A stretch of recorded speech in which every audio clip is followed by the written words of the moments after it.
What's up, bro? What's up, my literal bro? Yeah, what's up, literal brother? Um, Back at Out of the Rough Golf, just the brothers edition. Yep. Jimbo just was too disgraced to show up. He Prior engagements, as He- some may say. well, his Appy Barn Rap pick didn't really work out, so he just didn't want to show his face. Anyway, he had a feeling Brooks was going to win, too.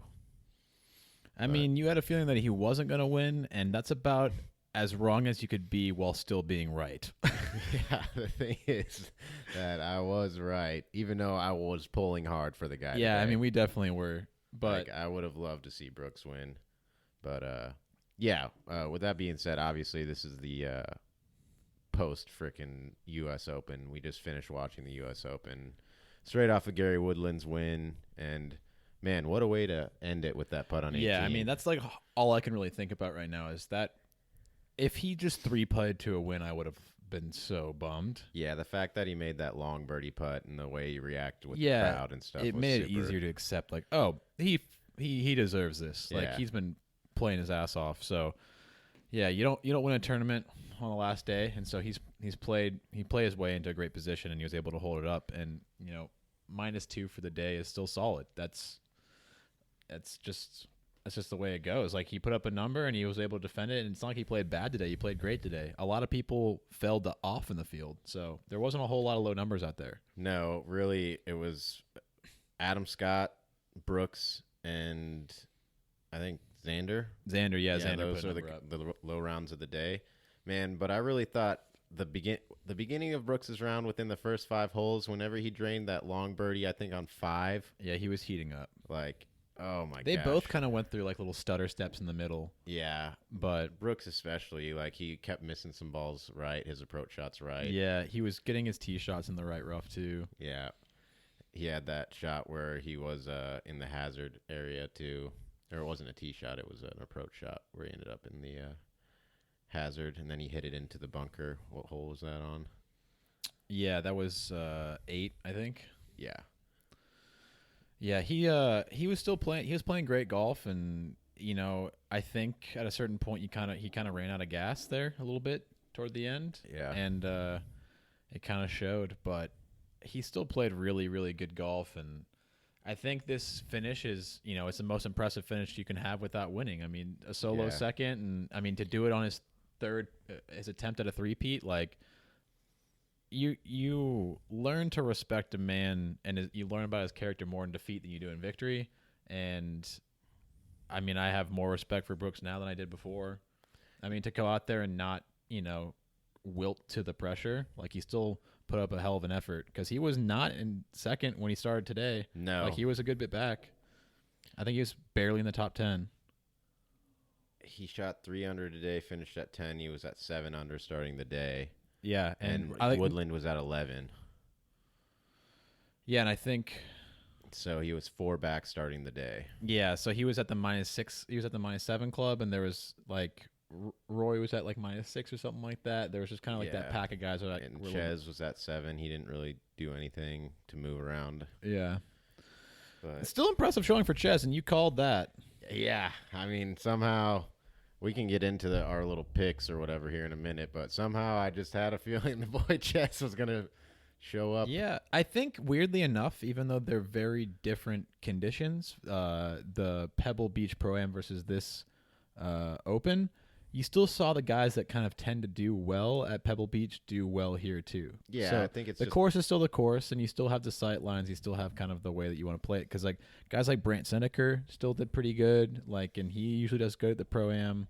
I think it's like just, when you have a course that you like, those guys like that course, so they're going to you're going to tend to play better there, considering even if it's harder conditions. If your course just suits your eye, like, you're going to play better there. Yeah, and I mean, you can't change the fact that you're still putting on Poana Yeah. or Poa or whatever. I don't know what Papapoa. Poa. And so I mean, we could probably talk about the course a little bit, just like how it played over the week and how the USGA did, because that was a big storyline for a lot of people. Kind of, there was Going into it. Yeah, there was a big article released about all the players that were kind of tearing the USGA like they're a new asshole, just kind of like they've always fucked up. They've always been bad at this. There was a year where we all wanted to boycott. We almost did it. Like, I think that they definitely can't do that for this setup. Like, if anything, it played way easier yeah, than it should have. Well, so I mean, maybe not. Then it should have is up to opinion, I guess. But like, the winning score was a lot lower than I was so expecting. there's two schools of thought on this. So there's people that think it should be a good test, and there's some people that think it should be carnage. And I think it's hard to make it carnage at Pebble while still making it rewarding the best golfer. Yeah, because it's so short. There's only a few ways that you can defend it, and when there's no wind, you're not going to see numbers that are going to go like there really wasn't high. any wind the whole week. Yeah, the whole week. That was so unusual. Like you look out into Stillwater Cove and the water was still. Like so I honestly think the USGA really couldn't have done it any better because if the wind did blow and they made it any harder than it was now, it would have been out of control. Yeah. So I honestly think they did it masterfully. I don't think this is going to be an unpopular position on this. I think a lot of people will agree. The players have agreed that they started off very mellow and soft to see how everything was receptive, and it got harder and harder as the days went on. And I think although minus 13 is a really, really low number for US Open, I think if you had taken into consideration that the wind could have been going a lot harder, that those numbers would have been a lot you could lower. Potentially, if the wind was up at least 2 of the 4 days, like you could have maybe at least cut a quarter off of the winning score, taking away 3 or 4 points. And when I say points, I mean strokes. And I mean, you could also argue that people would kind of throw a hissy fit because they want to save the integrity of like par 72 or 1 or 70, but like you could argue that this course is a par 70 or a par 69 just because there's 2 par 5s out there that could very well play as par 4s. So I mean, it's if everyone took driver on 18, everyone's getting there in 2, and it's just a matter of getting the driver in the fairway. And the same thing with 6. Like 6, everyone could probably get there in 2 as well, but you lay back because you're worried about the ocean. And I get that there's risk reward that has to go with that, and I understand it being a par 5. But if we made both of those par 4s, you're seeing 2 extra shots off of everyone's round, so that's 8 shots off that. 8 from 13 is 5 minus 5. 8 from 13. Yeah, it's minus 5. Yeah. So that would be kind of this. That was the same finishing score at Shinnecock, right? Brooks won with the minus 5. I thought the winning score was over par. At Shinnecock? Yeah. Wasn't it? Can we look it up? Because I feel like I don't want to be that wrong about it. 1 sec. I thought it was like minus 3 or minus 4, maybe minus 5. But yeah, I honestly thought they did a great job handling the course. I think this was the best way to make sure that you're not coddling the pros, but you're at least making sure that you have the tournament where you want it. I think they had complete control over it. I think they were able to turn up when they needed to. And you never know what the forecast was going to do. It could have gotten out of their hands, and I think you still got the best golf of that week rewarded. And you even heard Brooks say it after the end of the tournament, just saying no one played better golf this week than Gary. And yeah, he won. Brooks won with a +1. Oh, did he really? So I was that far off. He won with +1 at Shinnecock. Mm-hmm. Damn. At least we didn't have to do a lift, clean, and place on that. Yeah. Wow. Yeah, I was way off.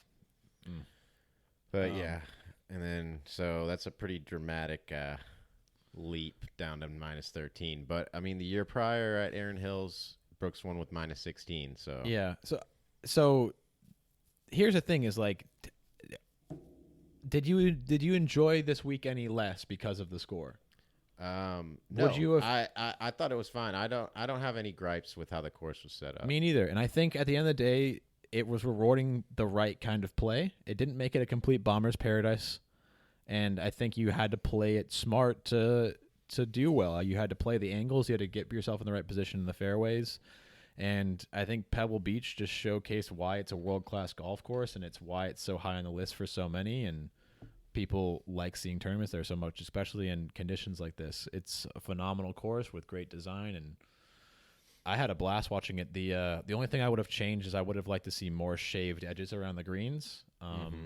I think the rough was a bit too long, just and because would stop the balls. Yeah, and so if you especially when long irons into greens and stuff. yeah, so if you hit a pretty good approach shot and it just kind of slowly rolled its way into the rough, and you only misjudged it by a few yards, you know, you got the same result as someone who kind of thinned an iron into this green. It ran way past because the rough stops it in the same place just as quick. Yeah, there wasn't as much, you know.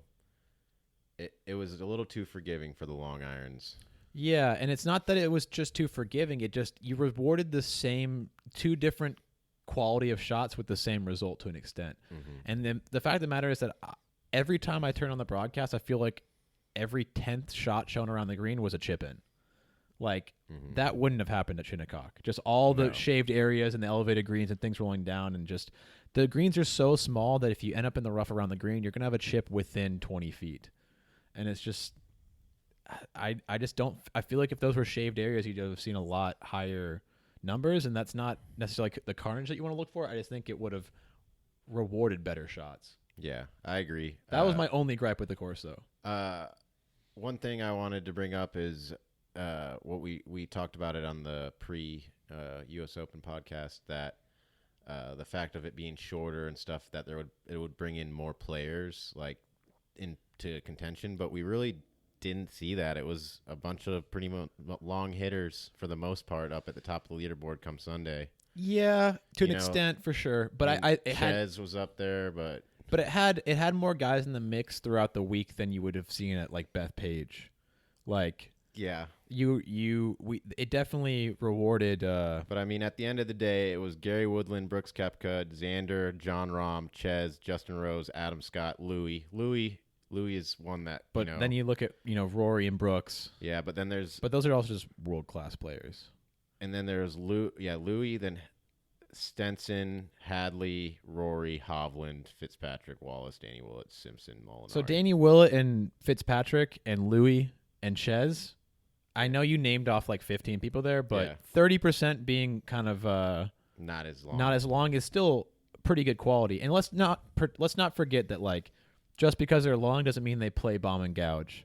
Like, Gary Woodland doesn't really play bomb and gouge. Like, if you watch him during the week, he's very often taking his 2-iron and stingering it, or his driving iron. Like, he plays a pretty conservative game if you think about it in the grand scheme of things.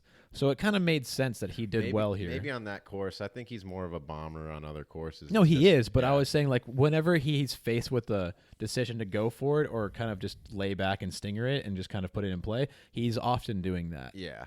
And I think that's a testament to him having that kind of mental resolve and that kind of ability to play conservatively and just hang back and just let his ball striking kind of take care of it from there. Because, I mean, he played A+ golf. I would only say he got, the winner's bounces like once or twice. Which he got that lucky break. I don't remember what hole it 14. was, but he blew it out way right, and it just sat up. Oh, in the rough yeah. So, that was a different hole. Yeah.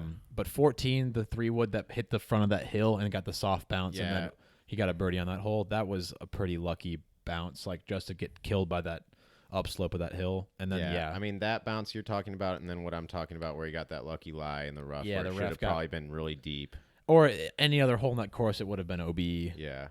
But I mean, that's, like we were saying when we were watching it, that's, winners get breaks like that. Yeah, and then that just happens. And he still did stuff to prove us wrong, though. Like that chip off of the turf on the green on 17. That was really, he almost made that. Really good.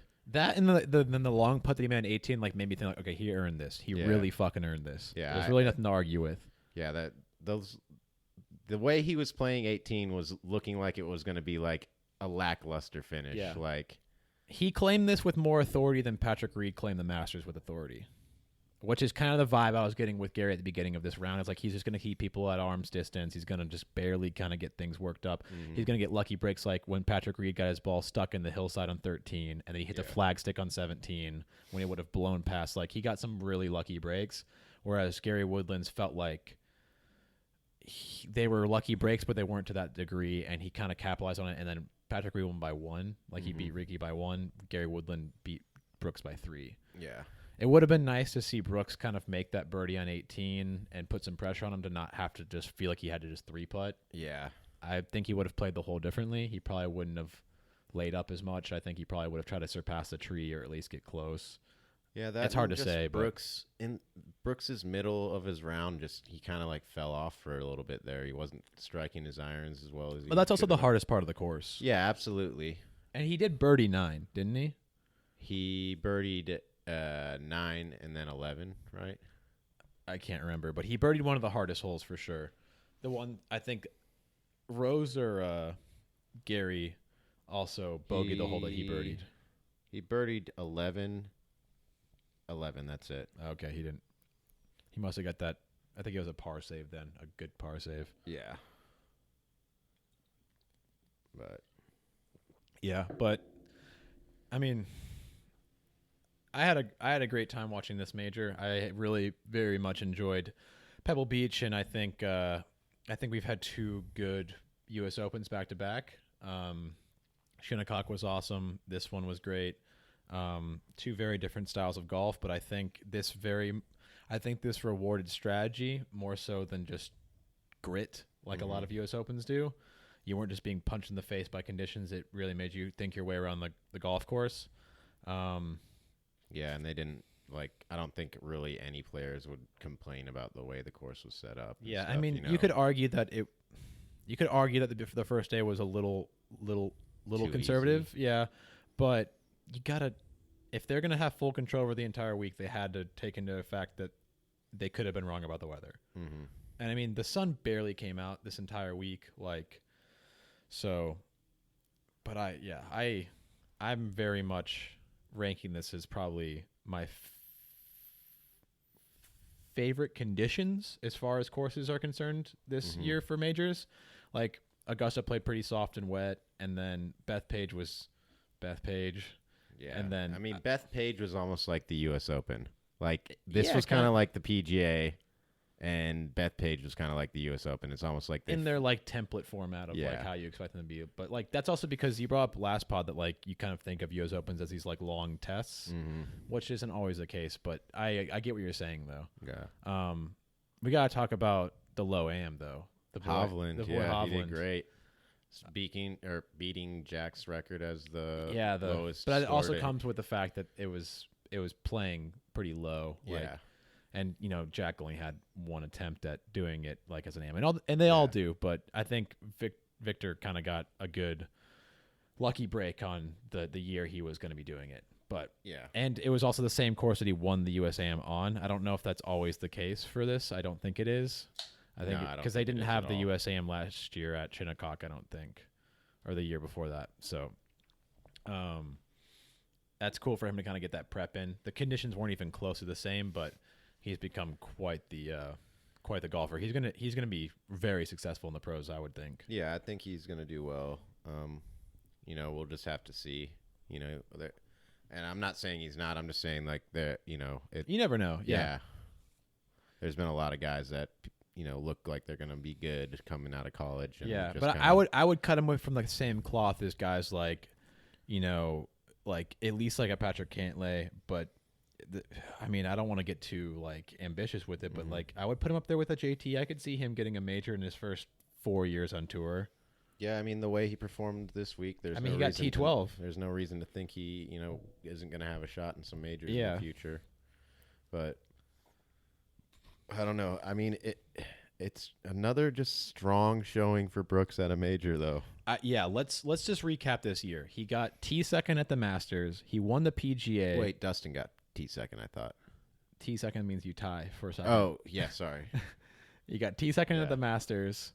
He got first at Bethpage, and then he got solo second here. So this is still a remarkable year for Koepka. Yeah, not to mention the other majors he won the previous year. The better question is though, I think Cooch finished T15 or maybe T19, and does he still have a stranglehold on the top of the FedEx Cup points rankings? Because I have no idea, bro. That's the real test. That's the real test right there. Who gets the Wyndham rewards points, guys? Who gets the $5 million at the end of the regular season? That's the real question. There is an argument to be made. I've heard players say, that is the hardest thing to do is win the FedEx Cup because you have to have a consistent entire consistent No, year. it's not meant to disparage Cooch. Yeah. Like, he's been having a phenomenal season. He's had his ups and downs in like the public eye, but he's been playing phenomenal golf, and he played great this week. And you could make an argument that he was a great pick for this, just the way his game was suited for it. And he yeah, didn't do awful. But the thing is that you would just think a guy he's been in the top 2, like points wise in every major so far. Like, you think that guy's like, oh yeah, he should be leading by like head and shoulders. But it goes to a testament that he doesn't play that many he doesn't play many events outside of majors, and he doesn't give a fuck about other events. So it's like, are you talking about Brooks or Cooch still? Brooks. Okay, I think you said Cooch. I transitioned in the middle of the thing. But so like, it comes back to the thing is like, who's having a more impressive season? Like Brooks or Cooch? No, I just mean like yes, that's how I'm prefacing it, but I mean like, it's coming back to the conversation that we had in the last pod, but like, do we give a shit about normal tour events? Because like, yeah, Brooks is having an unbelievable year, but like, all he's doing is prepping for majors. And you could say the same thing about Tiger, and he hasn't had the same success. But like, you should give some credit to somebody who's putting themselves out there every other week and like trying to get shit done on the regular tour too.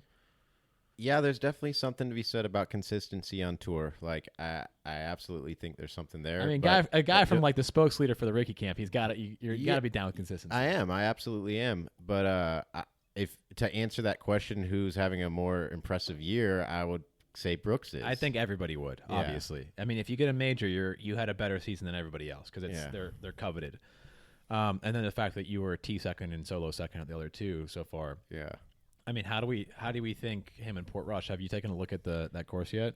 I haven't had a chance to really look at it or anything. It's going to be a lot of driving irons for him. Yeah. But it just depends on what the weather does. I think out of all the majors that the British Open or the Open, whatever you want to say, is probably the least suited to his game for Brooks. But I would still say he could go and win one. Like, I wouldn't hold it. Oh yeah, I mean he's a. And then he came up on the European Tour as well. So I mean they didn't play that much links golf on the European Tour. Either way, he's got some experience, but more over than there. The PGA does for sure. Yeah, I don't think you can count him out of any possible major situation because at the end of the day, like, yeah, if they're just playing a normal European Tour event on links course, he probably wouldn't do the best in the world, but. He does take it more seriously for a major. Whether that's a detriment to his character or something cool is to be said. But, yeah, I think we'll likely see his worst performance at that out of the 4 majors because he would have to do second or better. Yeah. I think it's going to be somewhat like I don't know. Port Rush is going to be interesting because a lot of players, haven't really played the course. Like, yeah, probably I bet you less than 90. I bet you more than 80% have not played the course. Yeah, and more than 90%. I think it's going to be really suited towards, those European players that are used to links golf and stuff like that. But I don't know, like someone like the fucking Mole, I mean, he did win the last Open. He did, but I'm not saying the Mole's going to win it, but someone like that, that. Or like Fleetwood. Well, I mean, what about Graham McDowell? He's from the area. And he's been trending well. Yeah. He's been playing good golf. I don't think he's going to do it, but that's a good example of someone. Could he make a T maybe a T10 is reasonable for him? And sure. I mean, I don't think it's out of I mean, that would be quite the storyline for him, and the hometown's going to be pulling hard for him. Absolutely. Him and Rory both. Yeah. Yeah, I don't know. I don't know about Port Rush. That's going to be interesting. That's probably the hardest one to call. Yeah. I mean, should we talk about the elephant in the room? I'm not sure what the elephant in the room is. Your boy Ricky.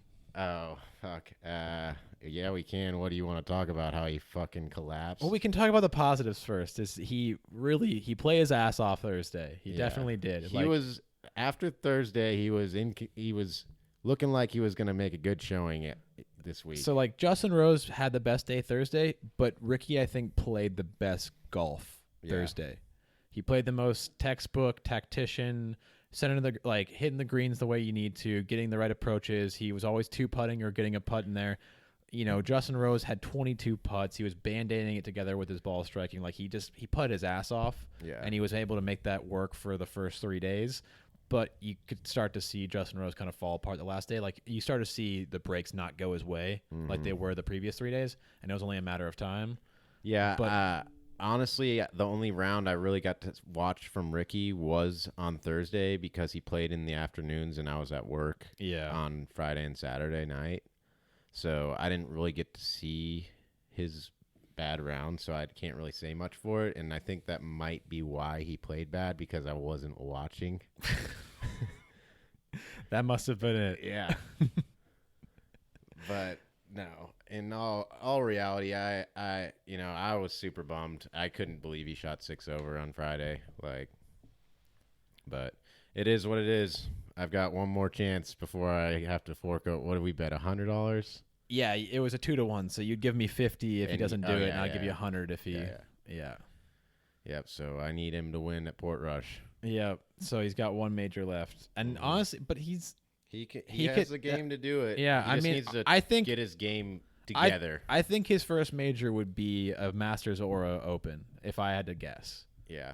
I think yeah, he obviously has a chance to win at the Masters. He's proven that. And then, he plays better when the conditions are hard. Like he's also just a great player in the wind. Yeah. He's a great player in the wind. He's really good at flighting the ball. And I think throw rain in there too. Like I think he's good in the rain. I mean, he won the Waste Management in pouring rain. Yeah, like adversity. I think like whenever other players like are fucking getting annoyed and stuff, like he's got great resolve. Yeah, but the thing is he doesn't. I don't think he has that highest level to like make his mentality the thing that gets him the win. It just keeps him from losing. That's like the way I look at Ricky. Like he's great at staying calm, but he isn't like have that like fiery passion on the inside like Spieth does to like grind out an Open win, and he did at Royal Birkdale, yeah. Was it Birkdale? Yeah. Yeah. So like Spieth's will to like will putts in, like him and Tiger both would do that. Like it was like their drive and their mentality and their passion that like got them those wins. You just don't see Ricky doing that. Like he's got to coast into a win. Yeah, maybe a switch will go off. I don't know. I'm always pulling for the dude, but yeah, we'll see what happens. Yeah, I'm gonna be rooting for him, but I don't know. I like to think he does, but yeah, I think you're right where he doesn't have like you could visibly see like how like angry Brooks was with himself that he didn't make it happen on the 18th green. Yeah. Like if that was Ricky, he probably would have just like been like, oh whatever. Next time I'll get a shot. Yeah. I mean, but does he start to show more and more frustration as he gets older? I mean, that may be a possibility. He's like, I'm running out of time. And like, there's not much precedence to people doing in their later ages. Like, Phil's the only really person that you can think of. Yeah, I mean, if you only want him to get one, like I would let's just start with one. Like, yeah, but I think Sergio was so mentally exhausted up until that point that like. Once you saw him get that major, he's been coasting since. Like, or he's just been like he was done. That was the last notch on his belt. Yeah, like, he was like, I got my major. Like my career is set. I think I speak for everybody that like we don't want Ricky to be done after his major. No, I don't either. I just would like to see that first one come. Yeah. But you want it to be more of a Phil trajectory than like a Sergio trajectory. Yeah. Where he gets it started. I think Phil's first major was when he was like 33. Phil later or Sergio later age. Yeah, he was older than Phil. And then I mean we can say Tiger too. Like he just won one. Like you can win majors later on in your career for sure. But obviously, if you want him to start rattling off some, he needs to get it going soon. But. Yeah, I mean, yeah, I think I just go back to the thing like I think Ricky should win a major. Everything points to that he will, but there's something that I'm not seeing that's causing him not to, because at this point there's no reason for him like you can't just say like they're not breaking his way because he's had so many top fives and he's had so many seconds and stuff like that. Like something is preventing him at the last second. In particular, just for this year, like I think after Waste Management, like a couple, after that, like his game just like from what I've been seeing, like his game just doesn't seem like it's fully there. Yeah, but maybe he'll hopefully find something going into the Open, but we'll see. I don't know. Yeah. So, can we talk Fox for a minute? What, the broadcast? Yeah. Sure. I want to say for the first couple days, I think they did phenomenally. I think they got coverage early. They covered us from like the get-go. It was easy to watch, easy to get a hold of the streams. The announcing was great. Shout out Shane Bacon. The Shane Bacon facts and pairing on broadcasting was fantastic. I thought they have great chemistry. It was great listening to them. I mean, Fox, if you're listening, we need more brownie points. I love when brownie points happen on the holes. Those are fantastic. But I think they did phenomenally the first couple days. I think they did a great job transitioning from the U.S. Open app and featured groups and stuff like that into FS1 pretty early, and then FS1 up until 6 o'clock in primetime golf, which is awesome. Primetime golf is awesome. It seemed like once it got to network television, you started seeing a lot of commercials, and like if the point of the broadcast is to get more people seeing golf and getting interested in golf, I think all the interesting things that you guys were doing during the featured groups and the FS1 broadcast went away with the network broadcast. Like you guys stopped kind of digging into the course, talking about the stories of the players. You started just talking about historical significance of the U.S. Open, which I get on like a broad spectrum, but it doesn't really ground you in today. And I think they could have done a lot more about Koepka. I think they could have done a lot more about the current course and what how people were coming into form for it, and on a story level telling perspective on it, I think they did a mediocre job. But I think as far as coverage was concerned, they did great Thursday, Friday, and portion of Saturday. But today was awful. Yeah, they started coverage late, like super late. Phil was through almost 9 holes, and then they showed barely any golf. Yeah, I was really happy with Thursday and Friday. Like, whenever the coverage was on FS1, it was great coverage. Yeah. But I honestly didn't get to watch the normal Fox coverage until today, like on nationwide Fox. Yeah, it was rough to watch. And then, today was terrible in the sense that you were lucky to get the same number of shots as commercials. Yeah. In like a period of time. Because more often than not, you'd watch 3 or 4 shots and you'd watch 6 to 9 commercials. And a lot of them were like tap-in par putts or something like that. Oh, awful. The amount of full shots we got to watch today, I bet you was less than 40. I bet you we watched around 40 or less full shots from players at Pebble Beach. That's all about second shots. These greens are tiny. Who the fuck wants to watch putts? Yeah, and then the majority of the putts on 18 were like tap-in pars, and they were just from to kind of sign people the exact off. Same angle too. Yeah, just that little. They phoned it in. They Yeah. phoned it in, and that was sad because they're usually so good. Like Fox is. I mean, I think Fox has done the best job for coverage this year for majors. I agree. Still, TNT it was just was a garbage. It was a sour ending. Yeah. Like the amount of time that we only saw full shots from Brooks, Rose, and Gary coming in, which I understand because those were the 3 horsemen trying to finish it. We saw 1 full shot from Ches, which was solid on 17. Yeah. God damn, that was a good shot. And that's pretty hilarious considering him and Brooks were in the same pairing. Like, you saw 1 shot from the guy. And it's like, and then we saw a bunch of 18. Like, 18 is the best closing hole in golf, in competitive golf at least. And you didn't see a single full shot from any of those people that were coming in. Xander had an opportunity to post a number going into the clubhouse that could have been something if they collapsed, we didn't get to see his tee shot or his approach shot. Like, there wasn't a single approach shot we got to watch coming in besides those last 3 guys. We didn't get to see Ches's in either. I think a lot of that probably has to do with the commercials. But the last 2 hours or whatever their broadcast was commercial free. It was not the last hour. Yeah, like the last hour of 40 minutes maybe. Yeah. But yeah, I think a lot of it is making room for commercials, and then they don't want to go back to like way long time ago to show you a shot. Yeah, I get it, but I think during that commercial free stint of it, they still had 3 groups come in before those last 2, and they could have shown those at least. And I know you're not trying to like bat for Fox or anything, and I agree that they were the best coverage out of the majors so far. But I mean, we can throw TNT out immediately. They were I think abysmal.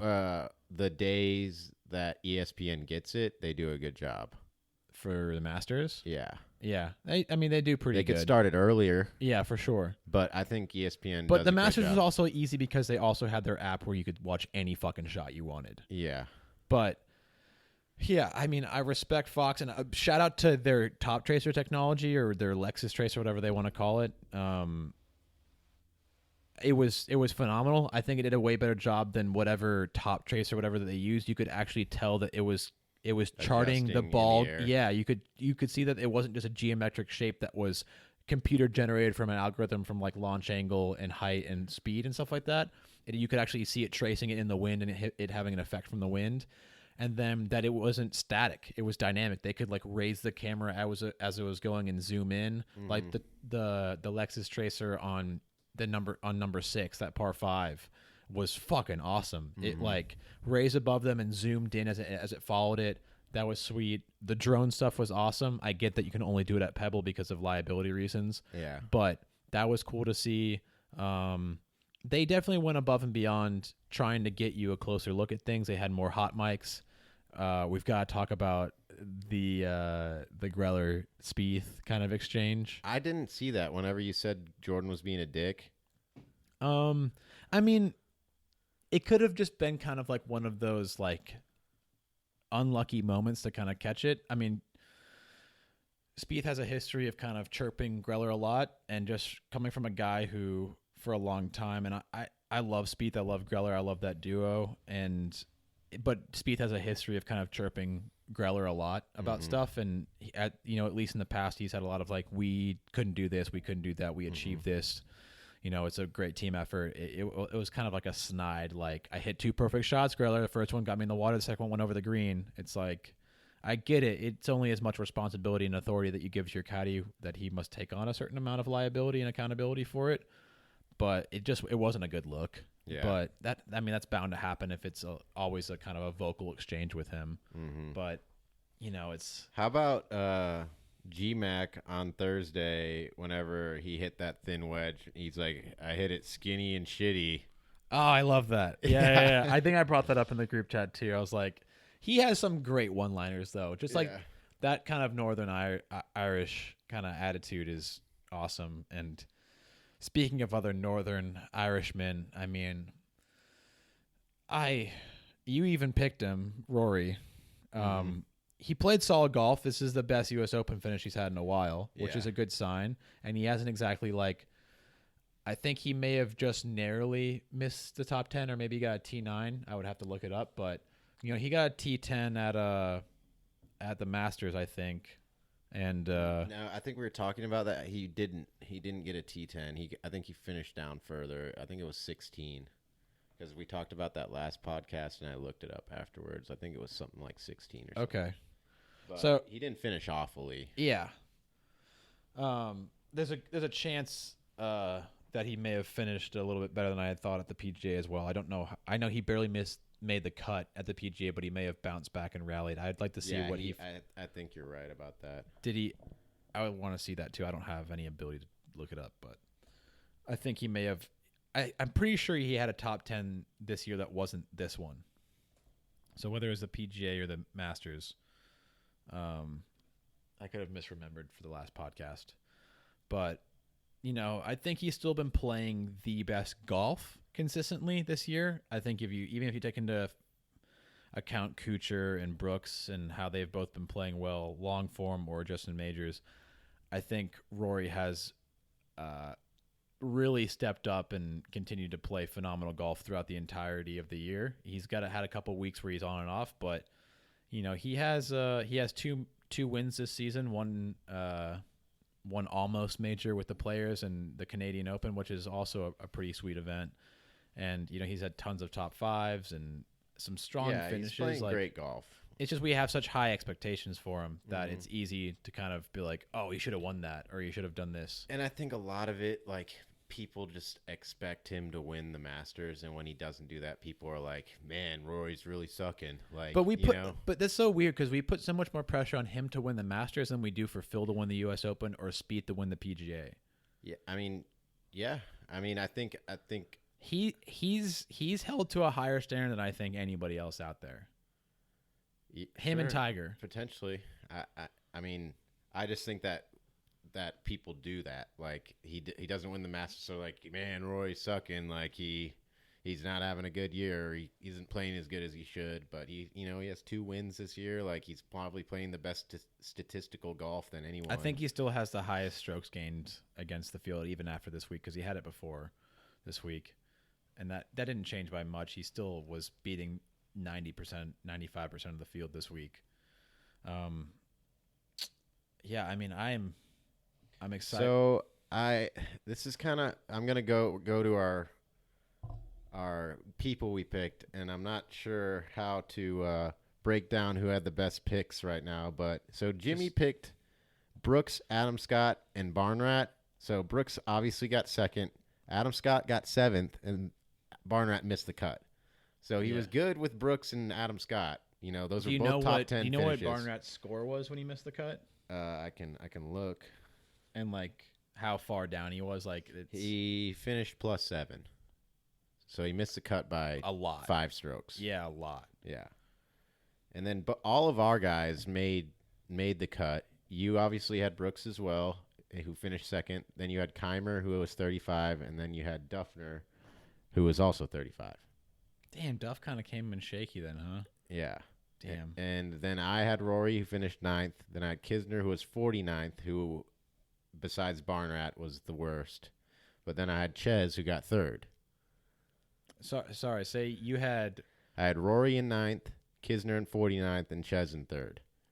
And then you had Brooks in 2nd. Jimmy's out of it, so add mine and yours together. Like, add the sums of ours. Okay. Just pull it. Yeah, use a calculator on your phone if you have it. So mine was 35. Jimmy so has mine was second, 72. Mine was 72. 35, Par. 35, 72. Yeah. You had 72. Mine I made an even par. Was, let's do this. 49 plus 3 plus 9. I think you 61. beat me. Yeah, you won. You did the best. Yeah. Without a doubt. I mean, if Jimmy picked Jimmy would have, he had a 7th and a 2nd. Jimmy's wasn't even fair, though, because he chose Adam Scott, like, as his it middle. wasn't really a mid. Yeah. So you definitely got away with the most there. I mean, dude, the balls on you to go with Ches, though. It paid off. Yeah, I just had a feeling. I remember seeing him play well at Pebble Beach in the past, and I was like, Ches is a low baller. I mean, if Ted Potter Jr. was in the field, he would have won. But I'm not a really big fan of Ches. I don't rarely think about him, but So I kind of want to have like a separate podcast about just this topic, but we could kind of just take kind of like a first glance at it. I think you could kind of make an argument that there's kind of 3 top tiers in golf right now. There's kind of 1, which is Tiger, obviously, who's still active. The people that are still out there on tour right now. And there's kind of 1A, which is Phil. But you could still say him and Tiger are like in this top tier as far as careers go. So you're talking about as far as careers? Yeah, careers. And I would then say probably the next level is Rory, Brooks, and Spieth. Does that sound reasonable? They both have 4 majors, and Spieth only has 3. I understand that. But you could make the argument that Rory has a better career than Brooks right now because he has way more PGA Tour wins and he has a Players. Mm-hmm. So I think it's fair to group those 3 together. Sure. And then below that you have like the dual major winners. You have the Bubbas, you have the Zach Johnsons, the Martin Keimers, this I don't know how many I don't even know how many. Does Stenson even have a major? I don't know. Yeah, he won against Phil. No, Phil beat him, didn't he? No, Stenson. At the Open, Stenson beat Phil like a couple years back at St. Andrews, right? No, it wasn't St. Andrews. Is it Muirfield, maybe? No, it was the British Open. Anyway. Remember when they both ran away from the field? Yeah, but I'm okay. I don't know why I can't remember which one that was. It was at St. Andrews. They were because that was really soon because literally both of them ran away from the field. Zach Johnson won an Open at St. Andrews that Spieth got second at, and Leishman went to a playoff with Louis and him, and that was not. I think the year before was look. Stenson and Phil. We should know this. We have a golf podcast. We should know who won that. Did Stenson win it? I thought Phil won it. Why do I not know this? It's so weird. This is such an easy like trivia question that you're like, how am I forgetting this?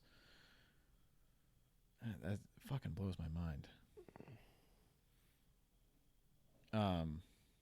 Anyway, so to kind of while you look that up, you get back on pace. So like, yeah, the second two majors guys and like, you know, a slew of wins are kind of on their tier, and then you could probably throw in guys that have made a bunch of tour wins that may not have just a single major or a few majors could probably get lumped in with that third tier.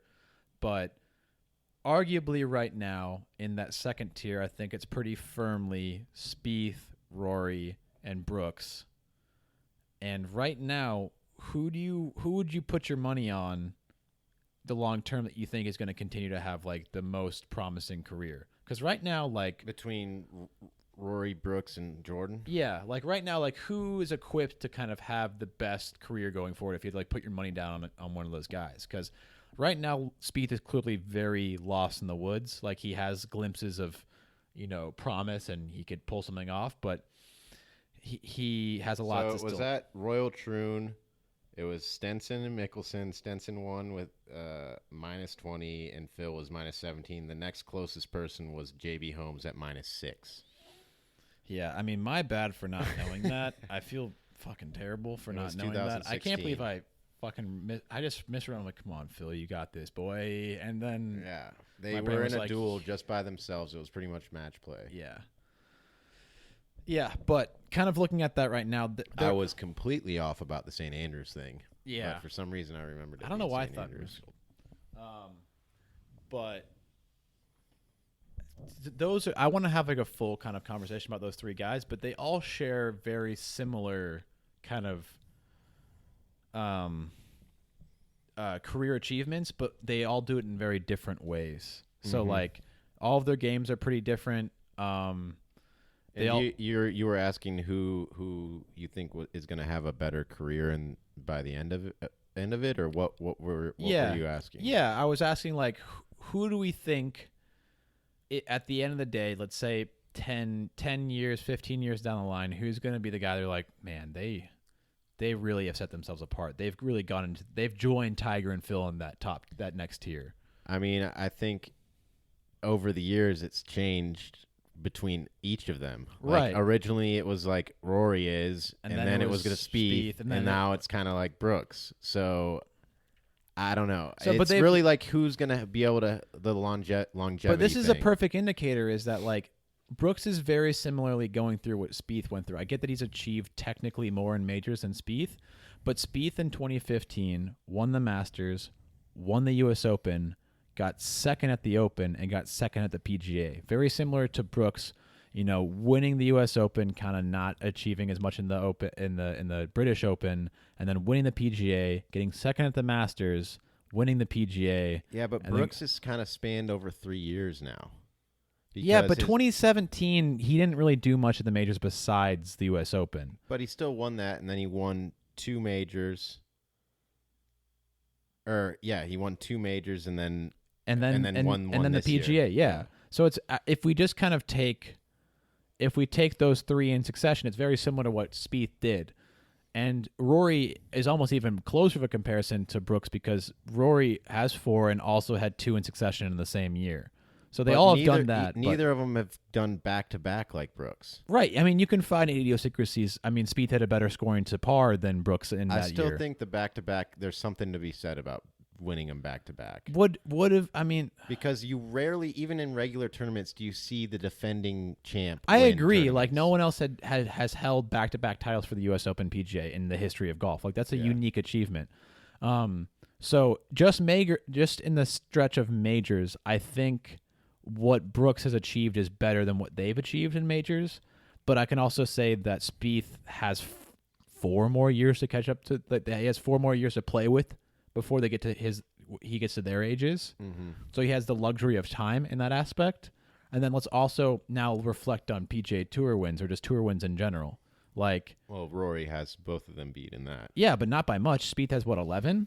He's got a lot. I'm not sure. So that's why I want another podcast about this so we can kind of dive in depth, because I think this is a very interesting conversation, because I think we're going to uniquely we kind of had this discussion. What about Dustin Johnson? Like, yeah, he doesn't have the majors, but he has 20 tour wins and 1 major. Yeah, it's a great argument to have. You know, so before Brooks kind of stampede onto the scene here, there was a lot of talk about who the new big three were going to be, because there was Jack, Arnie, and Gary, and then you had this conversation about, well, is it Rory, Jason Day, and Spieth, or is it DJ, Rory, and J-Day, or is it like who are these big three that we're going to be talking about? Like, who is going to be carrying the sport forward for the next generation? Because they were sure that Tiger wasn't coming back, and it had been 3 years since Phil had won a tour event.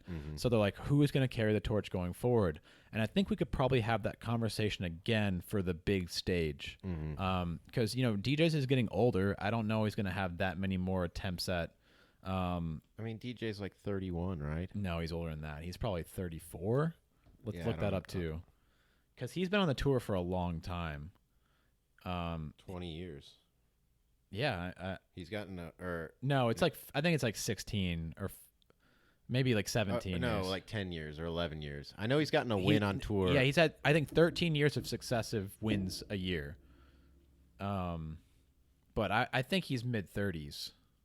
34. You nailed it on the head. Yeah. So he's got probably 4 more years of, like, powerhouse DJ, I would think, right? Like, hitting it the way that he does. He's 34. I'd say he stays in good shape. Maybe 30, 4 or 5 years. Yeah, until he starts maybe falling off because due Phil, to age. Because like Phil, he's still bombing it now, but he's not bombing it straight, which is what DJ does. Yeah, and then but he gains all of his strokes with the creativity that he has with his approach game and his short game. Yeah, he's been terrible putting this season, but like I think DJ's underrated with his short game, honestly, but. Yeah, but we're saying that his greatest strengths gained is his driver. Oh, absolutely. So, like, he's got maybe 4 more years of that being his biggest weapon. So I think he's not. I don't think you can put him in the same conversation, because Spieth is, 10 years, like, is 8 years younger than him, and he has more than half the number of wins that DJ has on tour. So, like, and then Rory has more than that. Rory has, I don't know how many wins Rory has. He has a lot. 17, I think. Or yeah, something just like that. On tour, yeah. And then I think he has some European Tour wins as well. Brooks does too, though. I think he has 1 or 2 European Tour wins. So I think if you had to pick a big 3 now, I think those are them. You think Jordan's in it, even with where his game is right now? I mean, he hasn't won since 2 years ago. I want to hear an argument for someone else. Like, if you had to bet going forward for the next 10 years. I would put for the next 10 years. Yeah, who is the big 3 that's carrying this game for 10 more years? I don't know. Maybe somebody else who hasn't come out yet. Yeah, I mean, my head immediately went to Matthew Wolff, but that has there's so much that has to be said. Yeah, well, there's so much that done. Has to be, yeah, but all right, let's say 5 years. I think then you can put DJ back in it for sure. Do you think DJ gets 2 or 3 more majors in 5 years? I don't know, but I think he's going to keep rattling off at least a win a year, and he's going to be in contention all the time. Just I don't think a win a year is enough, though. Yeah, to be in the big 3. Always in. Kevin Na's gotten a win a year the last 2 years. Yeah, but DJ's gotten a win every year since he's been on tour, if not more than 1 win. The last couple years, he's gotten like 2 to 4 wins each year. I get it, and a lot of them are WGCs. Well, I mean, those are limited fields, but they're still. I put more into a WGC than a regular tour win. I don't at all. Everyone's coasting into those. It's easy money. People aren't trying as hard. They're going to be in some weird course that's easy in fucking China, or they play a Muni in Mexico. Like, those aren't like extremely tough. And then as much as we love Austin, it's still match play. Like, not the best golfer gets reward necessarily. Like, you can skate by with easy matches, and I mean, the winners in match play have been Kisner, Bubba, DJ, and Jason Day.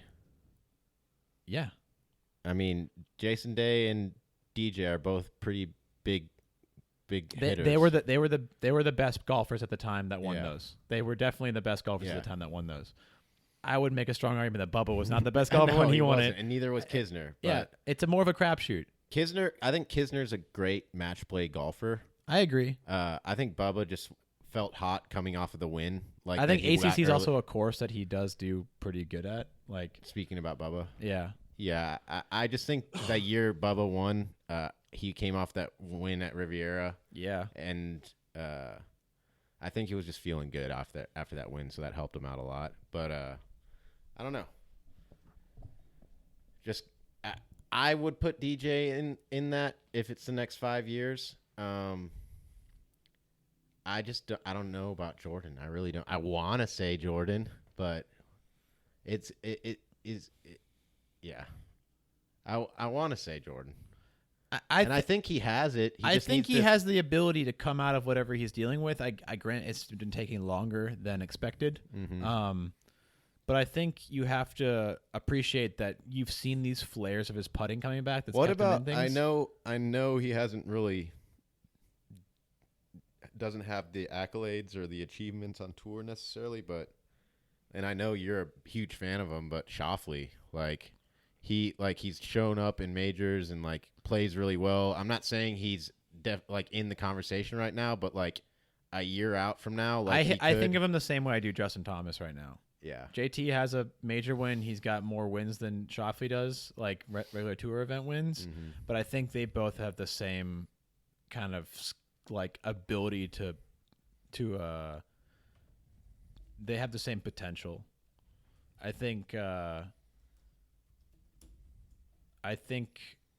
JT has more passion and heart and grit in the sense of like Schauffele has a very similar demeanor as Ricky, and I think at a certain point that gives you consistency and it's going to make you money in the long run. But I don't know if Schauffele has that same passion and fire that's going to lead JT to get, because at the end of the day, I think JT is going to have between four and 6 majors.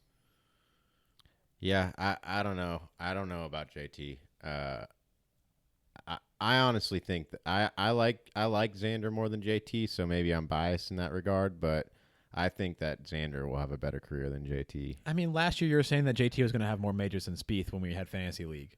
Like I said that? Yeah. But my point is that like we look of people in recency bias. Like I think zooming out and looking at JT's came off of an injury, and like if you look at the past 3 years for JT, he just hasn't made it happen on major days, which takes away from what he's done. But like he still has made the last 3 years he's gotten a win a year or more. I think there was years where he was making. I think 2016 he had 2 wins. 2017 he had 3 or 4 wins. 2018 he had 3 wins, and this year he's come close. Did he win this year? I don't even know if he's won this year. JT? Yeah. No. And he got his wrist injury after the Masters or at the Masters or something like that. He took like 5 weeks off. I'm trying to think. Maybe JT won at the beginning of the year. I don't know. I don't think so. Won? I'm thinking of Schauffele, I think, winning in Hawaii. Yeah, so Schauffele won Kapalua. I think someone random kind of won Sony. And then Adam Long won the first California event. Justin Rose won Torrey Pines. Ricky won Waste Management. Who the fuck won Pebble? Phil won Pebble. And then Honda went to Keith Mitchell. Did he win Honda? Keith Mitchell? Yeah. Paul Casey won Valspar. Molinari won Bay Hill. Rory won Players. Kisner won Match Play. DJ won Mexico. Tiger Masters. JT didn't win this year. Yeah. So I guess you really just have to say fucking Schauffele has 3 wins, right? JT has 9 or 10. JT has 9 wins And a major. Yeah. Is the major part of that 9, or is part 10th of the win? 9? Okay. And Schauffele has 3 wins. He has China, Kapalua. JT And- has Or no, he has 4 wins because Xander won twice his rookie season, and he won the Tour Championship, and then he won China and Kapalua. So he has 4 wins. JT has 1 major, 1 WGC, 1 FedEx Cup event, and 4 PGA Tour events, or 6 PGA Tour events rather. Yeah. So I kind of think of JT and Xander kind of on similar trajectories. I think they're a step ahead of the guys that that do well on tour, that get I think of them as higher than a Bryson. I think Bryson's below those 2 guys, even though Bryson has the same number of tour wins or more than Schauffele. I just think Schauffele's geared to be a better player than him. Let's just say in the big 3 or whatever you want to say, Rory's in there. Yeah. I think we can both agree on that. Without a doubt. Yes. And that's the only for sure one, I think. I don't know if Brooks can maintain what he's doing for 5 years. Yeah, even though I said he was going to get 9 to 10 majors over his career, and I still think he is, but he's just not going to rack up regular tour event wins. Yeah, unless he changes something mentally. Yeah, which I don't think he is. I don't think he. No, cares I think about he's him. I think he's pretty happy with where he's at. Yeah, I think he likes that persona. I'm the guy that wins the majors. Yeah, So I mean, you could put Brooks in there. I don't know how long that's going to last. I think you're on the right track with Jordan. It's just a matter of if he's going to get out of the slump he's in, which I think he will. But how long is that going to take? I mean, even if I'm looking at the world golf rankings right now, and there really isn't a lot of names that you can put up for the big 3. That are young. Yeah, I mean, it's like Rory, and then there's Brooks, DJ, Rory. Then there goes Justin Thomas, Cantlay, Bryson, Schauffele, Jason Day, I guess. Ricky, Rahm. I mean, Jason Day's not that old. He's less than he's your age. Yeah, I mean, I'm just saying, they're just he's kind of riddled with injuries, but yeah. Yeah, I mean, I think it'll be interesting. It'll be interesting to see what these younger guys, what Hovland and Wolf do, because I do think they're at a caliber coming out of college that's similar to what Spieth and JT and Cantlay were doing. I think it's too early because he's still kind of on his way back to say Cantlay's in that tier. He's had 2 wins coming back in the last 2 or 3 years. I think if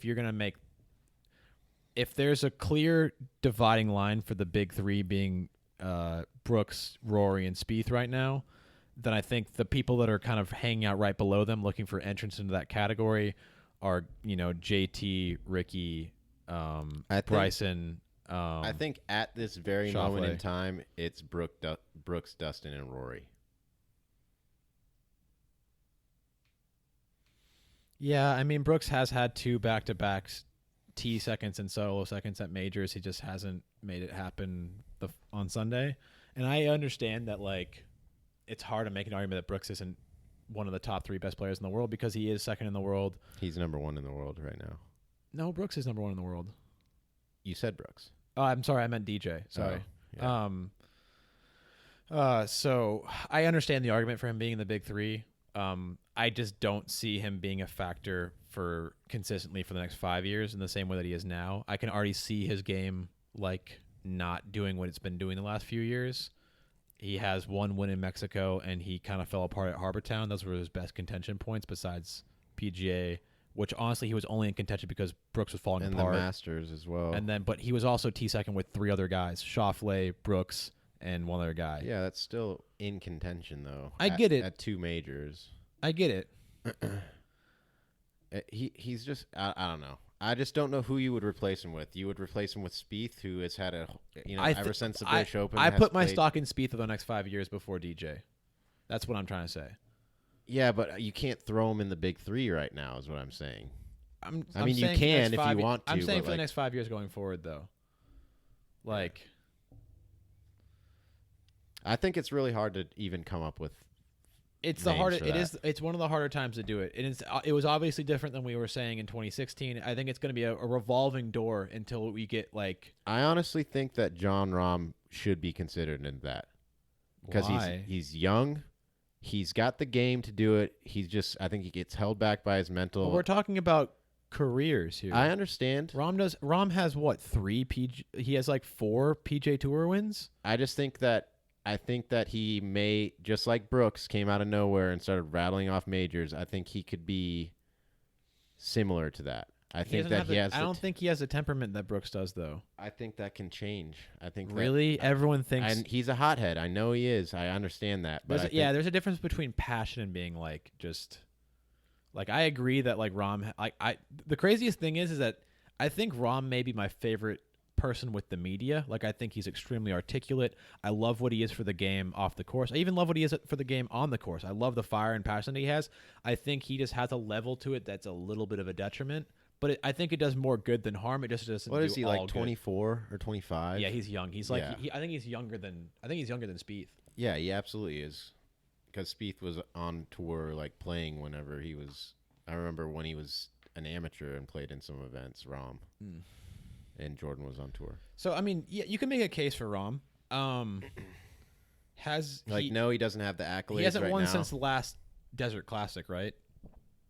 Last year's Desert Classic, not the one that Adam Long won. So 2018. Did Rahm not? February. I thought Rahm won this year, didn't he? Has he? I don't think so. We're gonna have to say like the title of this podcast is U.S. Open post and the new Big 3 question mark. Yeah. I mean, a lot of podcasts do that though. They do multi-topic. The cool thing though is that you can kind of see the dividing line between the Big 3 that I talked about in the sense that like you have the Rory and Spieth that do like the big major brand deals that like they both get cut the biggest checks out of anyone who's not Tiger. They both get 8-figure deals, right? Is it 8-figure? 2019 Zurich Classic. Oh yeah, him he won and the team Palmer. event. Him and Yeah. Palmer. Yeah, I forgot about that. I don't even think about that event though. Yeah, I knew he. Yeah, but did so something. Spieth gets an 8-figure contract from Under Armour. Rory gets an 8-figure contract from Nike. Brooks doesn't do any brand deals really besides Nike. Like, he doesn't have a club equipment sponsor. Mickey Ultra, baby. Yeah. So like I think there's a humility to how he should how have Brooks a can Redman deal too. Just a big Redman tobacco on his side of his bag. and I think he has a certain purity to his game that like he plays the equipment that he wants to, and like he has a different vibe than those two have to accomplish kind of what they're doing. I think the clear, because the craziest thing is that maybe we should never have this conversation about a Big 3 because the tour is deep and the people are so similar in capability and skill set that it's gonna continue to be a revolving door. Because you had this conversation, back in 2015, and it was clearly, Spieth, J-Day, and Rory. Those were or DJ, but DJ didn't have a major yet by then. So it was Spieth, J-Day, and Rory. And they had both like gotten a couple. Yeah. And then after that in 2016, you could make an argument that it was DJ, Spieth, and J-Day.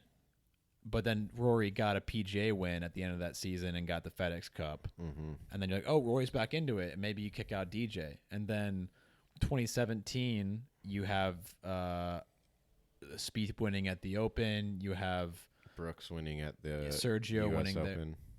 Brooks winning at the U.S. Open.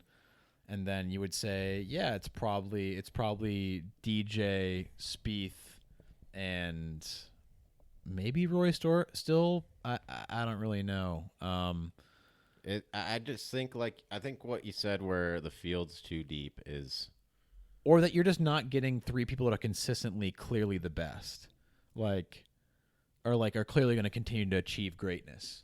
Yeah, I think it's just hard to call that out. Yeah, because anyone can win at any given moment because the field is so deep. Kind of like with the argument we were having last podcast. Yeah, well, and it's cool for the game to see like those 3 big dudes like this.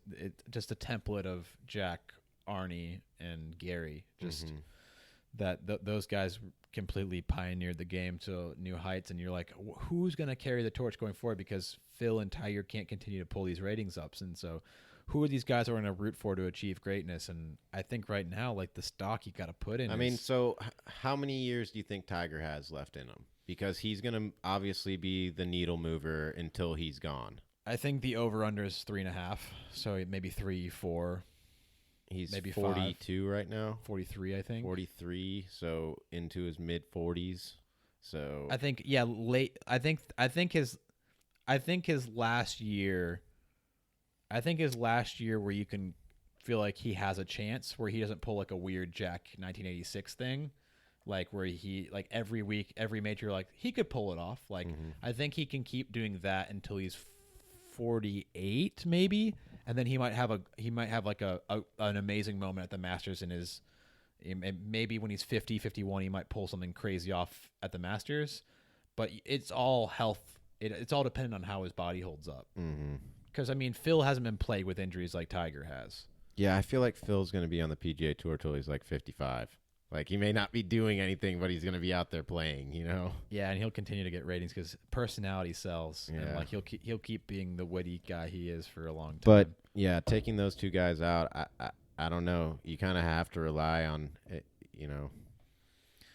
But what was your original question? You were asking how much longer does Tiger have in the sense of, yeah, like... just thinking, like, how long it'll be until he's gone and they're going to have someone else that draws in that crowd. Yeah. Know?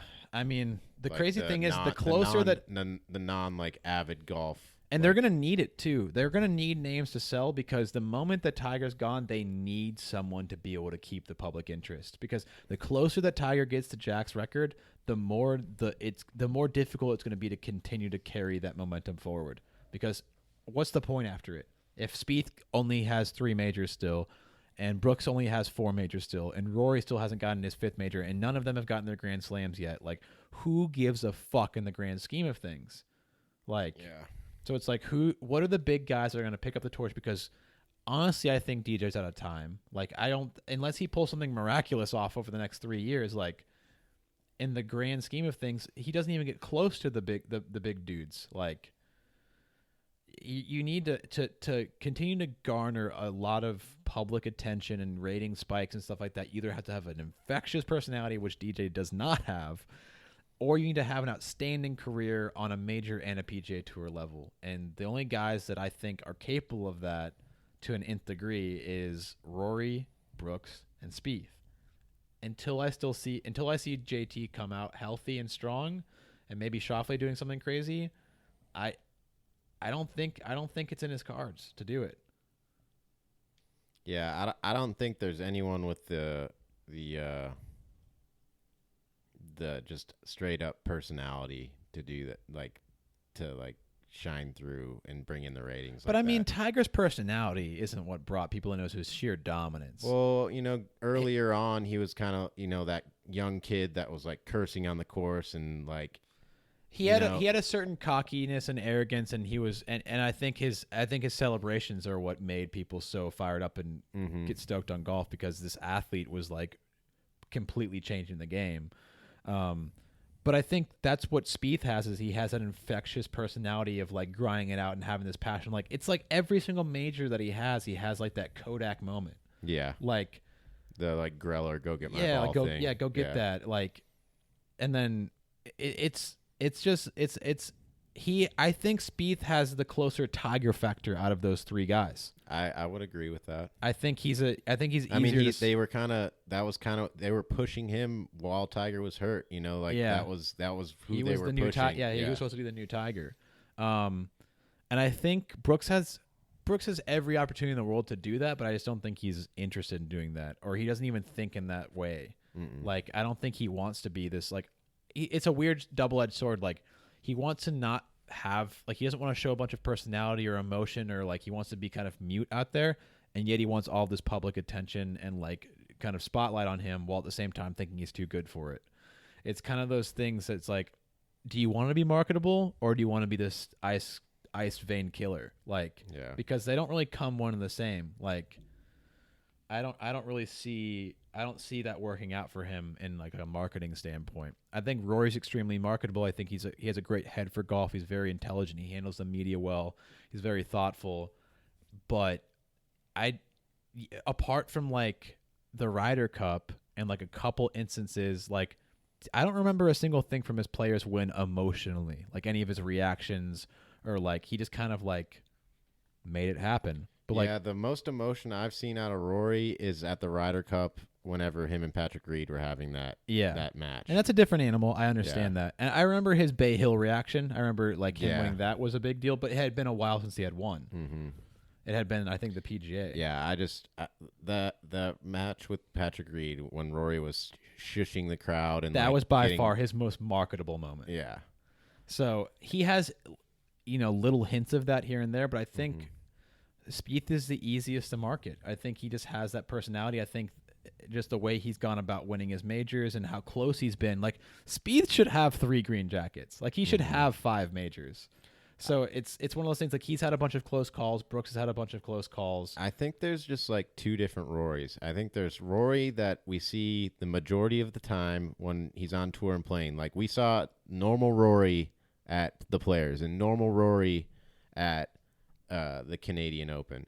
But there's the Rory when he was playing against Patrick Reed, when he gets that, like he starts walking and he gets that little hop in his body. Like whenever he's like in the zone and like all he's like, all he's focused on is golf. He's like golf's Hercules. Like he has like this demigod, like aura to him. Like when he's going around, like he's bulletproof. Yeah. Like, and you can see it when he's in that. I mean, that's what he was doing when he was winning majors though. Like back in, 2011, 2012, like when he was just obliterating fields and like just being crazy Rory. Like he has that another level that I think him and Brooks have. I think Spieth has a certain resilience and scrappy kind of like scrambling and like get yourself out of crazy situations kind of thing that like Brooks and Rory will win majors that Spieth doesn't because of their ability to boat race other people. Mm-hmm. But I think Spieth will have an ability to win the majors that Rory and Brooks would have failed to close out or failed to overcome and rebound in the same way. Just from his grit.